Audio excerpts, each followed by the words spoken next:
గత నెల 27న ఐటీ అధికారులమంటూ ఓ వ్యక్తి నుంచి 30 లక్షలు కాజేసిన కేసును పంజాగుట్ట పోలీసులు ఛేదించారు. ఈ కేసులో ప్రధాన సూత్రధారి బామర్తేనని పోలీసులు తేల్చేశారు. గత నెల 27న అమీర్పేట లాల్ బంగ్లా రోడ్లో వెళ్తున్న బీవీ మురళీకృష్ణను ఇనోవా కారులో వచ్చిన నిందితులు అడ్డగించి ఐటీ అధికారులు పరిచయం చేసుకున్నారు. ఇక ఐటీ బకాయిలు ఉన్నాయంటూ మురళీకృష్ణ కారులో ఎక్కించుకుని రామోజీ ఫిలిం సిటీ సమీపంలోని బాటా సింగిరాం తీసుకెళ్లారు. ఇక 30 లక్షలు ఇస్తేనే వదిలేస్తామని బెదిరించడంతో బావమర్ది రాజేష్ ద్వారా డబ్బు తెప్పించి నిందితులకు అప్పగించాడు.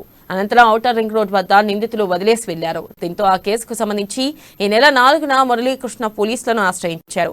కేసు నమోదు చేసుకున్న పోలీసులు మొబైల్ సీసీ కెమెరాల ఆధారంగా దర్యాప్తు చేసిన పోలీసులు నిందితులను గుర్తించారు. ఇక ఈ కేసులో బావమర్ది రాజేష్ తో సహా 6గురు పరారీలో ఉన్నారని పోలీసులు తెలిపారు.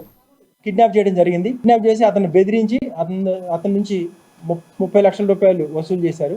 దీంట్లో మొత్తం ఇప్పుడు మనకి 15,04,500 రూపాయలు, తర్వాత ఆ ఇన్నోవా కార్ మరియు ఒక బుల్లెట్ వెహికల్, ఇంకా సెల్ ఫోన్లు అవి స్వాధీనం చేసుకోవడం జరిగింది. ఈ యొక్క కేసులో మన హరిచంద్రారెడ్డి SHO పంజగుట్ట గారి ఆధ్వర్యంలో DI దుర్గాప్రసాద్, SIs రఫీ మరియు నరేష్, తర్వాత వాళ్ళ యొక్క కానిస్టేబుల్స్ అందరూ కూడా టీమ్ గా ఏర్పడి చాలా చాకచక్యంగా త్వరలోనే కేసుల్ని ఛేదించడం జరిగింది. దీన్ని నేను అభినందిస్తూ మా